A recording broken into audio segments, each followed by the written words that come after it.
Phoenix Rising by Michael Anastas.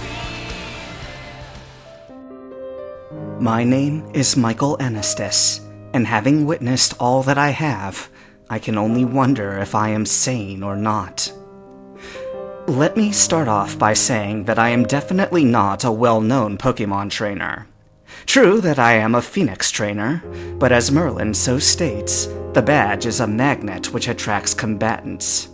I put up with a week of dimwit hotshots challenging me in stupid places, and now my badge remains up in the attic, along with my jacket and record books. All I have to remind me of my abilities are my Sierra Mana Pokeballs. Merlin was right about my opinion of Faith. I'm not at all comfortable with the fact that she's found to be attractive by some humans, but I've always cared for her, and she's always been far more adventurous than I ever was. Until now, I've spent most of my life wondering why Merlin gave me that badge. Now I know, and I'm ashamed to say that I live to tell the tale. My first warning of the upcoming adventure was, obviously, the heavy rainfall which Saffron City had received suddenly after surprisingly dry weather.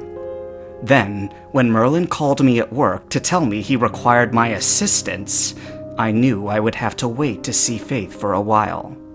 She had, after all, been Merlin's Vulpix, so I can't blame her for at least enjoying his company. The motorhome came into town, skidding along the streets in the pouring rain, followed by a big 18-wheeler, which took out the stop sign I had once been standing next to.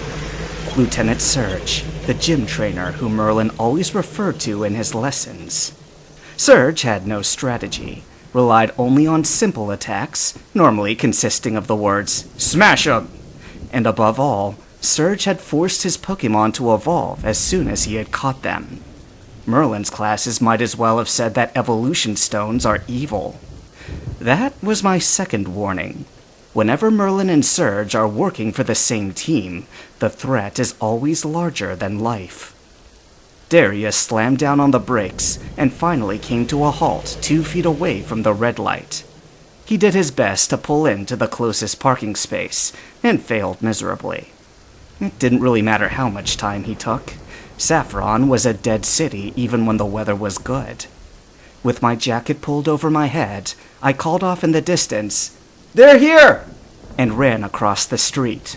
Rapidash, Raichu, and Golduck's outlines appeared in the fog, and soon enough, they were running beside me. Golduck and I exchanged looks for a brief moment as we ran side by side, and he laughed out loud. "You're slowing down!" as he pulled ahead of me. God, punish me for ever teaching my Pokemon to speak English. We made it before the light turned green. Then, when it finally did turn green, there was a power outage on the southern half of Saffron, so there was no light to beat. After 2 minutes of waiting, Faith opened the door and smiled at the sight of me, cold, wet, and miserable, standing in the pouring rain. "It's about time you got here," she said with a smile as we stepped into the van. "Can I do anything for you?" Golduck was about to say something, but I grabbed his beak before he could. "Just tell me why I'm here. That's all I want." Faith wrapped her arms around my neck, smiling at me with her eyes. "That's it?" "That's it." Faith looked down at the Pokemon I'd brought with me. Golduck, rubbing his beak and complaining in his own language. Rapidash, who was pretty laid back and would have been more appropriately born as a Snorlax. And Raichu, one of the 3 Pokemon I know of who could play an electric guitar and actually sound halfway decent. Truth was that Faith was my only Pokemon that was powerful enough to battle alongside the other Phoenix trainers. I owe a lot to her. It was, after all, her decision to be one of my Pokemon.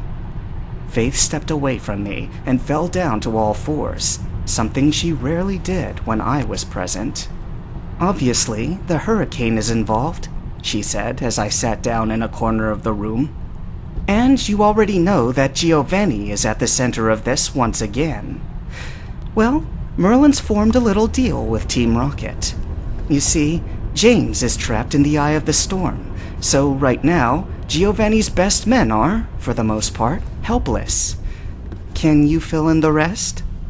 I nodded and sat down across from her. Pretty much. You two brought Ash back to life. I guess that's obvious enough. True. And Merlin expects me to use heavy weaponry too, doesn't he? I don't know about that. Why not? Said Raichu. Mike, you've got pretty good marksmanship. You could make do with a good sniper rifle or something like... Shut up. I'm not joking. I'm serious. And I know you're serious, but I don't want to hear it. Well, you're going to hear it anyway, because... I took out 2 Pokeballs and recalled Raichu and Golduck before they could say any more. Like I said before, God punish me for teaching my Pokemon to talk. Rapidash was one of the few Pokemon I had that didn't know how to talk, and for that, I enjoyed her company. As I strapped the Pokeballs to my belt, she walked up behind me and gave my shoulder an affectionate nuzzle. Faith couldn't help but smile. I see you have a new best friend. What happened to the last one? He's still... At that moment, Merlin came into the front room, followed by Ash and Jessie from Team Rocket. Mike, I'm glad you... Merlin began. This is new. When did you catch her? Rapidash was almost ready to go to sleep on my shoulder. Last month. Merlin gave me one of his "you're a stupid bastard" looks. What? She needs experience. This is no time for practice, Merlin shouted. We've got an earth-threatening crisis on our hands. Merlin, you know for a fact that Faith is my only halfway decent Pokemon. I looked away from her when I said, she's the whole reason I have the Phoenix to begin with. What else could I have brought with me? You should have... Ash tapped Merlin on the shoulder. Merlin, if Faith is his only powerful fighter, why is he even here? Merlin considered that, and before I was out of my seat, ready to go out the door, he stopped me. You're right. Your Pokemon do need to get stronger. Just how many did you bring? I took my Pokédex out of my pocket. All of them, just like you said. Merlin gripped the back of his neck. All of them? Who exactly is all of them? I handed him my Pokédex. Merlin pressed a few buttons and scrolled through the list of Pokemon I'd caught in my time. Mostly weak ones like Butterfree, Beedrill, Raticate, and others that, as Merlin had so stated, didn't really stand much of a chance in the Phoenix League.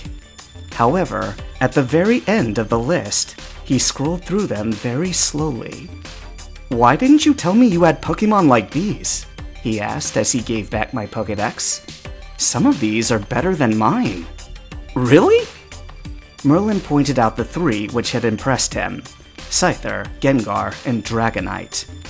They won't obey me anymore, I fibbed. They're pretty independent. Really? Said Merlin skeptically. Didn't you pay attention in class? Pokemon obedience is, after all, the 5th chapter of 80. Wasn't Dragonite supposed to be one of your friends? Alright, I lied. They're obedient. I just didn't want to go into battle like last time.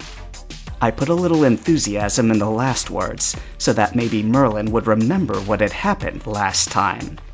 He just nodded like he understood, and walked into the bedroom. Ash followed him, leaving me with someone who had, in fact, been there last time. You still remember the last time? She asked. I still have all the scars to prove it. Meanwhile, Ash was pressing Merlin, begging to know what the last time was. I'd rather not talk about it, said Merlin bluntly. And I know you don't want to talk about it, but I'm going to keep pestering you until you do. Merlin pushed the door open and walked back into the living room. I won't tell you. It's all in the past anyway. The truck came to a brief halt, in which Merlin took Darius's seat at the wheel, who shut the door behind him and sat beside me. I could tell you about the last time, said Darius. We all could. Ash sat down across from all of us. Then do tell. Well, if we're going to tell you what happened, I should probably explain exactly who we are, I said, aware of the possible consequences. I know who you are. You're the Phoenix Trainers. Well, that too, but Sierra Mana has an organization within itself. Ragnarok, as it's sometimes called. In short, during the last World War, Ragnarok was founded for the sole purpose of keeping both sides neutral, and above all, preventing as many casualties as possible. Ash nodded like he understood. Unfortunately, by the time Ragnarok was up and running, the war ended, and Ragnarok was reduced to a spy network for hire. So, you're saying you're a spy for hire? Not exactly, said Darius. The artificially made Mewtwo was not the first Pokemon crisis of its kind. The first one was about 25 years ago. Someone tried to alter the DNA of a Lickitung and ended up getting eaten by his creation. Well, after that, it went on a rampage on a nearby town, and Ragnarok was called forth to destroy it, which we did. Since then, there have been close to 300 catastrophes of the same kind, all of which we disposed of. Sometimes we killed it, sometimes we captured it, and sometimes gave it territory, but it always worked out. The Mewtwo series was definitely the most destructive to date. That's why Merlin is so paranoid over this hurricane and all. Ash stood up and paced around the room, his Pikachu copying his actions, sort of like it was a game. So you two are part of some kind of Pokemon police?